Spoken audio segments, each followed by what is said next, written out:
Hi guys, అందరూ ఎలా ఉన్నారండి? బాగున్నారా? నేనైతే సూపర్ ఉన్నాను. ఈరోజు అయితే కొబ్బరి రైస్ అయితే చేస్తున్నానండి. చాలామంది కొబ్బరి రైస్, కొబ్బరి అన్నం, కొబ్బరి బిర్యానీ ఇలా డిఫరెంట్ నేమ్స్ అయితే పిలుస్తారు. నేనైతే కొబ్బరి రైస్ అంట. మనం ఒక కాగితం అయితే చేస్తున్నాను అనమాట. ముందుగా మనం ముక్కల్ని సపరేట్ చేసుకుని అది మెత్తగా పేస్ట్ చేసుకుని మిల్క్ అయితే తీసుకోవాలండి. కొబ్బరి మిల్క్ అనేది ఈ ప్రాసెస్ అందరికీ తెలుసని అనుకుంటున్నాను. మిల్క్ తీయడం అనేది అది అందులో వాటర్ వేసి కొబ్బరి ముక్కల్లో వాటర్ వేసి మెత్తగా గ్రైండ్ చేసుకోవడమే. అందులో మనం ఈ మిల్క్ని వడగొట్టేసుకోవాలన్నమాట. విడిగా మిల్క్ని సపరేట్ చేసుకోవడం అన్నమాట. మనం ఎప్పుడైనా బిర్యానీ అయినా ఏదైనా రైస్ ఐటమ్స్ చేసినప్పుడు రైస్ని అయితే కడిగేసి ముందుగానే మనం అన్నిటికన్నా ముందు రైస్ని కడిగేసి పక్కన పెట్టుకోవాలండి. అది నానడం వల్ల బిర్యానీ టేస్ట్ బాగుంటుంది. నేనైతే కుక్కర్లో చేస్తున్నాను. కుక్కర్లో చేసినా ఈజీగా అయిపోతుంది, టైం కూడా మనకి సేవ్ అవుతుంది, త్వరగా టేస్ట్ కూడా సూపర్ ఉంటుందండి. మనం కుక్కర్ అయితే పెట్టేసుకుందాం. అందులో ఆయిల్ అయితే వేసుకోవాలండి. ఆయిల్ మనకి సరిపడా ఆయిల్ అంటే వేసేసుకొని రైస్ ఆల్రెడీ కడిగేసి పక్కన పెట్టాను అనమాట. అది మీకు చూపిస్తున్నాను. ఈ ఆయిల్ కొంచెం హీట్ అయ్యాక అందులో మనం ఏమీ లేదండి, ఒక 5-6 ఇంగ్రీడియంట్స్ అంతే, అంతకు మించి ఎక్కువ ఏమీ వేయక్కర్లేదు. లవంగాలు, దాల్చిన చెక్క, యాలకులు, ఒక బిర్యానీ ఆకు, కరివేపాకు, పచ్చిమిర్చి, అంతే అన్నమాట. ఇంతకు మించి మనం వేరే ఏ ఇంగ్రీడియంట్స్ వేసినా బిర్యానీ టేస్ట్ అన్నది ఇది నార్మల్ బిర్యానీ టేస్ట్ వస్తుందండి. మసాలా కానీ అల్లం వెల్లుల్లి పేస్ట్ అవి ఏమి వేయక్కర్లేదు. జీడిపప్పు అయితే మీ దగ్గర అవైలబుల్ ఉంటే వేసుకోండి, లేకపోతే లేదు, అది ఆప్షనల్ మాత్రమే. కానీ జీడిపప్పు వేసుకోవడం వల్ల టేస్ట్ అయితే బాగుంటుంది అన్నమాట. ఒక డిఫరెంట్ టేస్ట్ వస్తుంది. ఇవన్నీ వేసుకొని కొంచెం అవి గోల్డ్ కలర్ వచ్చే వరకు మనం ఇలా ఫ్రై చేసుకోవాలి. కరివేపాకు అయితే కంపల్సరీ వేయాలండి. కరివేపాకు వేయడం వల్ల ఈ రైస్కి టేస్ట్ వస్తుంది. కరివేపాకు కంపల్సరీ వేసుకోవాలి. అల్లం వెల్లుల్లి పేస్ట్ అయితే అస్సలు వేయకండి. అల్లం వెల్లుల్లి పేస్ట్ వేయడం వల్ల టేస్ట్ మారిపోతుంది. నార్మల్ బిర్యానీ టేస్ట్ వస్తుంది. ఈ కొబ్బరి మిల్క్ టేస్ట్ తెలియదు అన్నమాట. ఈ మిల్క్ టేస్ట్ తెలియాలంటే నేను చెప్పినట్టు చేయండి, సూపర్ ఉంటుంది.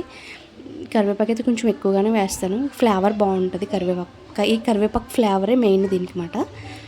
వేసేసిన తర్వాత నార్మల్గా మనం ఫ్రై చేసేసుకున్నాక అందులోనే మనం కడిగి పెట్టుకున్నాం కదా పక్కన రైస్, ఆ రైస్ అయితే ఇందులో వేసేసుకోవాలండి.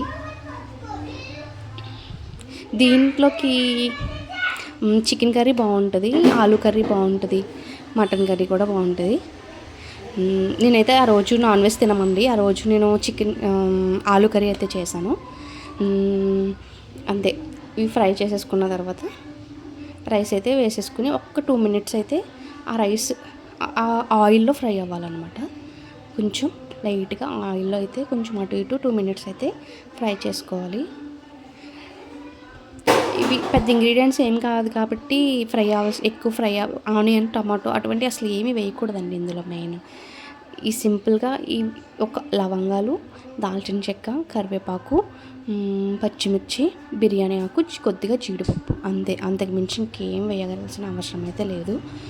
ఇలా చేసిన టేస్ట్ అయితే చాలా బాగుంటుంది. మిల్క్ టేస్ట్ మాత్రం ఎక్సలెంట్గా తెలుస్తుంది అన్నమాట.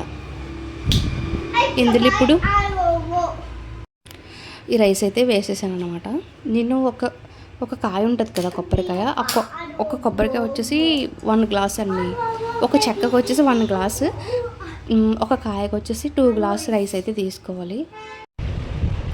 నేనైతే ఒక గిన్నెతో అయితే రైస్ తీసుకున్నానండి. ఒక చిన్న గిన్నెతో అయితే రైస్ తీసుకున్నాను.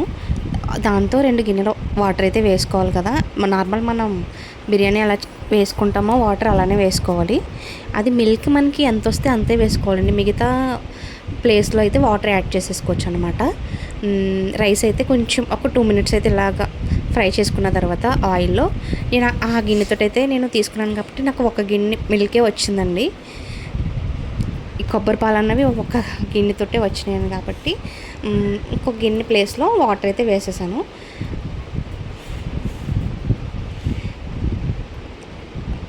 మిల్క్ వేసేసిన తర్వాత అంతే వాటర్ వేసేసుకుని మిగతా ప్లేస్లో మీకు ఎంత అయితే మిల్క్ వచ్చినాయో అంత మిల్క్ వేసేసుకున్న తర్వాత మిగతా ప్లేస్లో వాటర్ అయితే వేసుకోవాలి, అంతేనండి. తర్వాత అందులో సాల్ట్ అయితే వేసేసుకుంటాం. ఈ బిర్యానీ చాలా ఈజీ, కానీ కొంచెం ఈ కొబ్బరి పాలు తీయడానికి కొంచెం టైం పడుతుందండి. అంటే నేను ఆ ప్రాసెస్ కొంచెం మీకు అర్థమయ్యేలా చెప్పాలంటే, మనం ముక్కలు సపరేట్గా తీసుకుంటాము, మిక్సీ గిన్నెలో వేసుకున్న తర్వాత అందులో వాటర్ అయితే ఒక గ్లాస్ వాటర్ అయితే వేసేసుకోవాలండి. ఎందుకంటే అది మెత్తగా పేస్ట్ అవ్వాలి కదా. అది పేస్ట్ అయిన తర్వాత మనం చక్కగా అది